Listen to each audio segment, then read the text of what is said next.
Dindon, farce et tabac.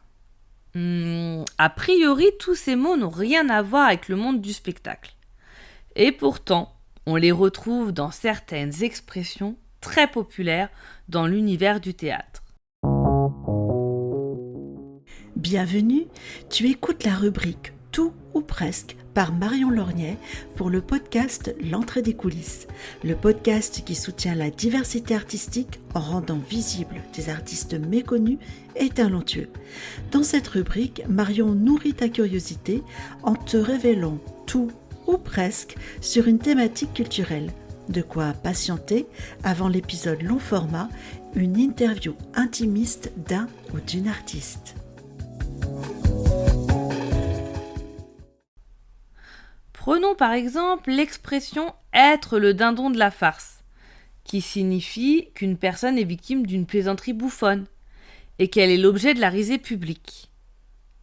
L'origine de cette expression n'a pas grand-chose à voir avec l'univers culinaire, mais plutôt avec le théâtre. Au XVIIe siècle, un dindon est un homme vaniteux et stupide, donc facile à berner, ou, dans un langage plus familier, facile à plumer. Quant à la farce, il ne s'agit pas du tout du mélange de viande et d'herbe, mais d'un genre théâtral. Au Moyen-Âge, les farces étaient des interludes improvisés et farfelus, joués sur le parvis des églises par des acteurs, au milieu d'un drame religieux qu'on appelait mystère. Ces farces mettaient en scène des personnages souvent grotesques et vivant des situations ridicules, où régnaient tromperie, ruse et mystification. C'est donc comme cela qu'est née l'expression « être le dindon de la farce ».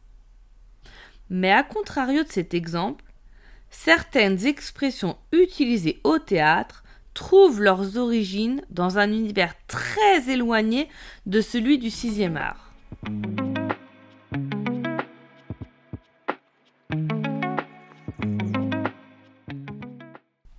Prenons par exemple l'expression « faire un tabac », qui est utilisée pour qualifier le grand succès d'une pièce de théâtre. Eh bien, cette expression n'a rien à voir à la base avec l'univers théâtral. Elle provient de plusieurs glissements sémantiques, c'est-à-dire de plusieurs changements de sens d'un mot. Si l'orthographe actuelle de tabac est T-A-B-A-C, celle du tabac à fumer, à l'origine, on écrivait plutôt tabassa ou tabasta ou tabas, T-A-B-A-S. Ces mots d'origine occitane signifiaient frapper à grands coups ou faire beaucoup de bruit. On trouve encore d'ailleurs cette forme d'écriture dans le verbe tabasser qui signifie rouer de coups. Alors par homonyme, c'est-à-dire le fait que deux mots se prononcent ou s'écrivent pareil, eh bien au XIXe siècle, tabac, T-A-B-A-S, c'est confondu avec tabac, T-A-B-A-C. Et c'est l'orthographe de ce dernier qui est devenue la norme. On utilise ainsi la locution passer à tabac, T-A-B-A-C, et non plus à tabac, T-A-B-A-S, comme synonyme de tabasser.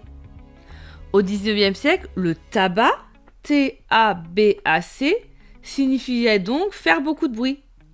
L'hypothèse de son usage pour décrire les applaudissements fournis et bruyants à la fin d'un spectacle semble donc parfaitement pertinente. À noter qu'au début du XXe siècle, pour un acteur, l'expression avoir le gros tabac signifiait être très très apprécié.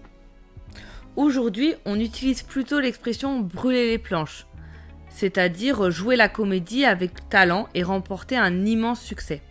Le verbe brûler fait référence aux bougies que l'on plaçait jadis sur scène pour éclairer les acteurs.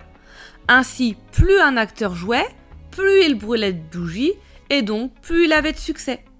Mais si une pièce ne rencontre aucun succès, on se retrouve confronté alors à l'expression « faire rire le velours ».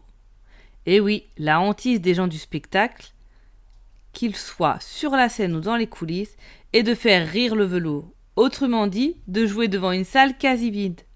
Le velours dont on parle ici, c'est celui des fauteuils du théâtre.